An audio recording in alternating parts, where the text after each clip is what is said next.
Raw Politics with Marcus. We have a returned guest here today. His name is Richard Fowler. Richard, are you there? I'm here. Good to see you again, Marcus. Good to see you again. How are you doing? I'm great. Great to hear that. Oh, not too bad. We just got done with a winter storm here that put about 10 inches on us. So, and the snow has finally melted, and we're ready to get back to spring, hopefully. I am ready for spring. How about you?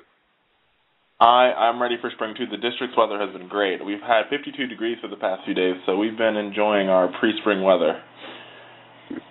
That's what we're having right about now, so that's some good stuff. Richard, some events have happened between the last time we talked, and one of those is a tragedy, unfortunately, that happened in Arizona. I don't like to mention the guy's name. I don't want to glorify him in any certain way. But let's talk about that event and how it really changed America after the election.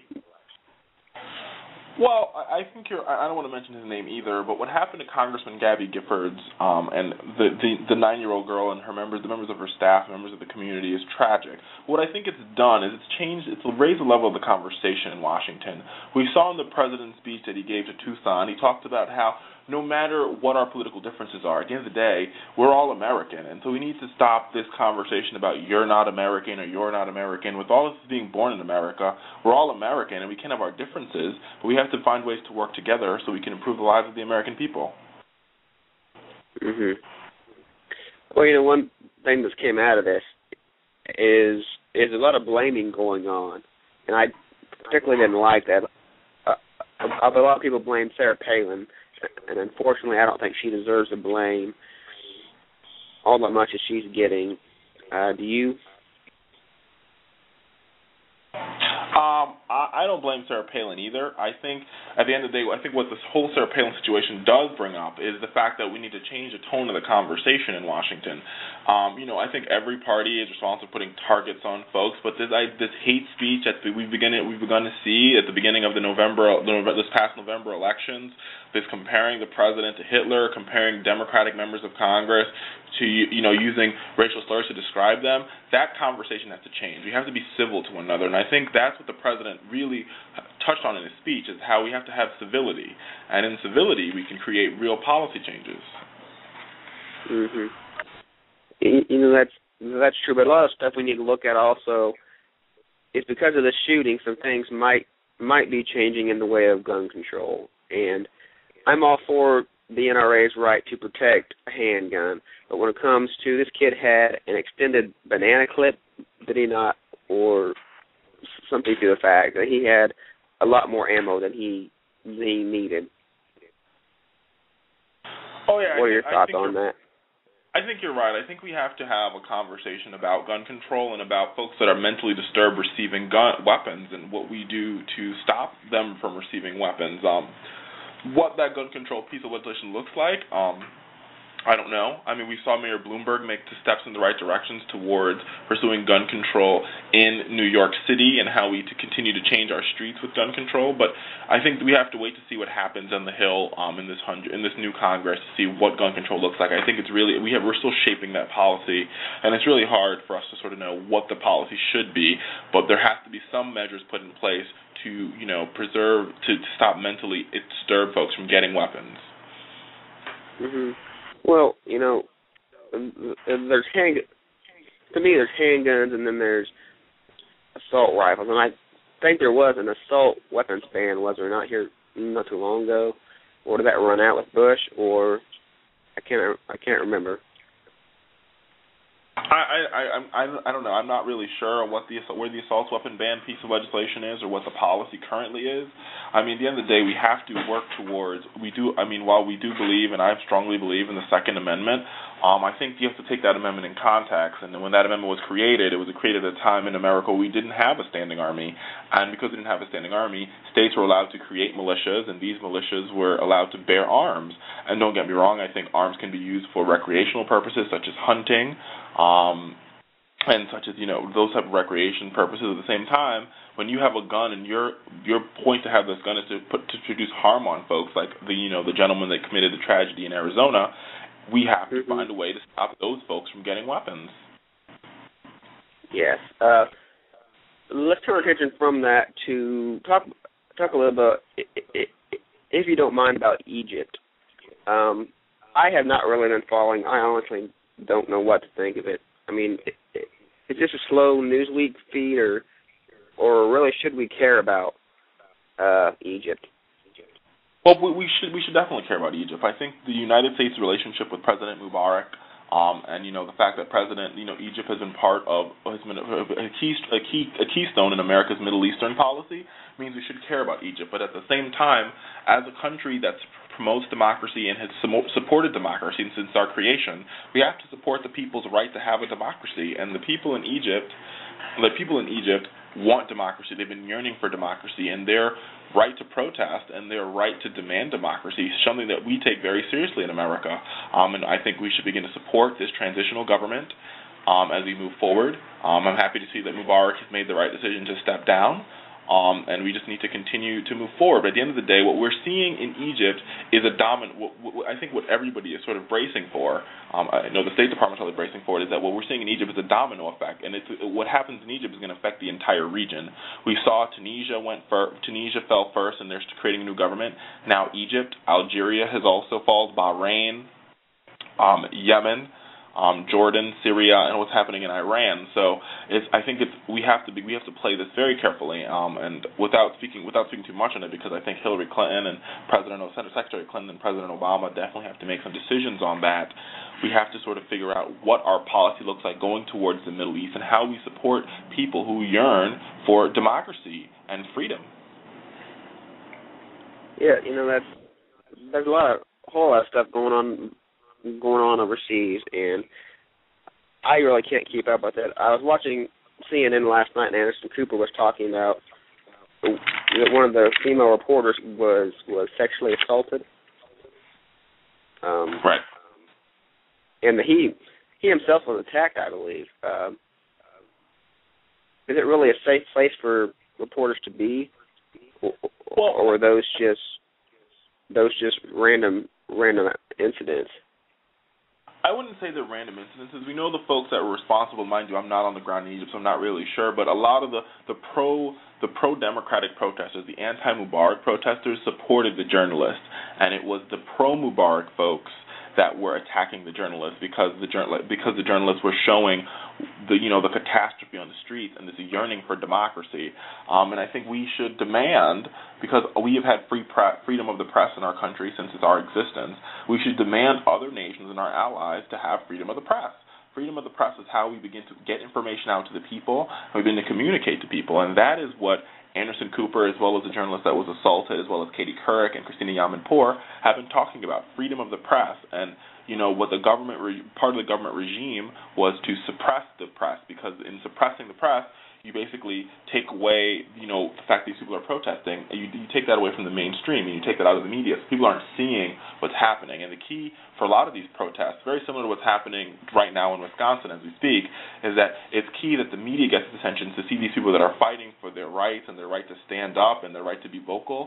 And the press has to be there to communicate that, so the government leaders understand that these people have serious demands and their demands should be met. Mm-hmm. Well, one thing that has been used in this whole bit is social media. It's been keeping us informed, and a lot of people, a lot of protesters have used it. How has social media changed our policies abroad? How has it affected our knowledge of what's going on in the world? Well, what social media has done is it's allowed people to communicate to each other without using regular forms of communication. Because, for example, in this Egyptian protest in particular, usually protesters are incited by leaders of a protest, very similar to the civil rights movement. There was leaders that sort of galvanized the people, but these people had the ability to galvanize themselves and be their own leaders through social media, through Facebook, through Twitter, through LinkedIn and the different media forms that they use, and that was what spurred the movement. And it shows that in the new digital age that we live in, social media will begin to play a bigger part in our politics. And so for those politicians, those folks who don't believe in social media or don't believe in being part of social media, eventually I think it's going to change how we do politics, not only in America, but in the entire world. Well, I think it already has changed how we do politics in America, because Obama himself really used it in his campaign, and he was a social media candidate. And a lot of people tried and kind of failed doing that in this past election. But it's really changed the face of how we do business. I think it's quite amazing what Facebook has done and how far it's came. But let's switch real quick once again. I want to ask you how you thought the president did in his second State of the Union address. I think this was the best State of the Union that we've seen from the president. The president had the ability to talk about key policy planks that are key to investing in America's future and winning in America's future, while also sending an uplifting message.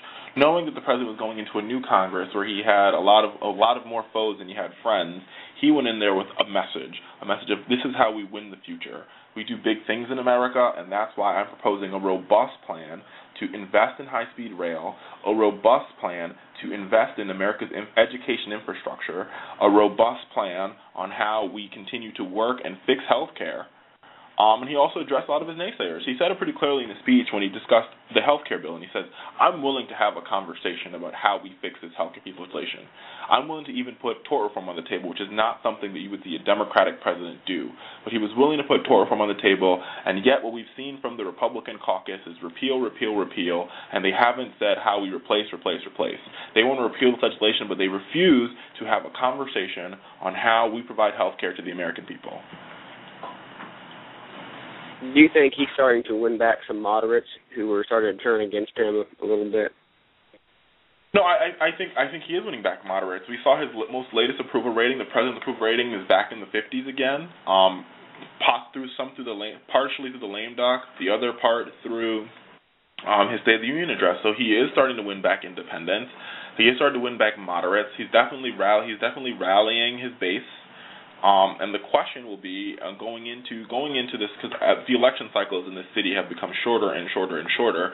So I have to say, but going into the 2012 election cycle, we're going to see a new President Obama. We're going to see a President Obama that's willing to have the hard conversations, and at the same time, a President Obama that's willing to negotiate with Republicans. And sadly, just based off this past 30 days, I just don't see where the Republican caucus is willing to negotiate with the president. Mm-hmm. How good do you think his chances are of winning next year? Because with the people who I see coming up front right now saying they might run, I don't see anybody that's really that much of a challenge. I think you're right. Don't get me wrong. I think there is a lot of anti-Obama sentiment. The problem that the Republican Party is having is there really is no clear leader of the Republican Party, and because the party has now become so fractionalized, I think it puts the President Obama in a better situation. I don't think he's going to have the overwhelming victory that he had in 2008. But what I think you will see is the president will go into states like Virginia, who will go into states like North Carolina, who will go into states like Ohio and Florida, and he will do pretty well. I think he'll do exceptionally well in Florida for two reasons. One reason is I think the new governor of Florida has really done a horrible job of trying to work with the Democratic infrastructure. He's basically tried to privatize all the public hospitals. He wants to declare bankruptcy so he doesn't have to pay state pensions. And it's a lot of independents who are recipients of state pensions are very upset about these actions. I think the president will be able to galvanize those folks not only to go out and vote, but to go out and rally against the Republican Party, which I think is in shambles. I think you have two different Republican parties. I think you have the old conservatism, you have your Dick Lugers, and you have your Orrin Hatches of this world who will face Tea Party contenders going into their 2012 election, and you have the Tea Party favorites like Michelle Bachmann, those folks, Rand Paul's, Ron Pauls, who are on the opposite side. And the question is how you build a bridge between the traditional conservatives and the Tea Party conservatives. And I don't really think that I don't think John Boehner, I think there's no leader in the Republican Party that can build a bridge between the two of them. Therefore, a divided base going into a presidential election means that you don't do as well as a united base. Mm-hmm. Well, Richard, we thank you for coming on. We are going to end in the interview. We want to thank you for coming on once again, but I'm going to give you one last chance to just promote anything that you want to, your website or anything like that, and we will wrap up. Well, thanks for having me, Marcus. I really enjoy being here. As most folks know, all the listeners, you can go visit my website, richardafowler.com. Currently on our website, we're running a series on the 31 things that every Politico should have in their closet. We were talking about image consulting and how you can create a better image for yourself. On top of that, you can get a view of all my latest Fox News clips. And my clips of this radio show will also be on my website very shortly. I really appreciate being on, and I hope everybody gets registered to vote and get active in their community. All right, well, thank you for that, and we will see you another time.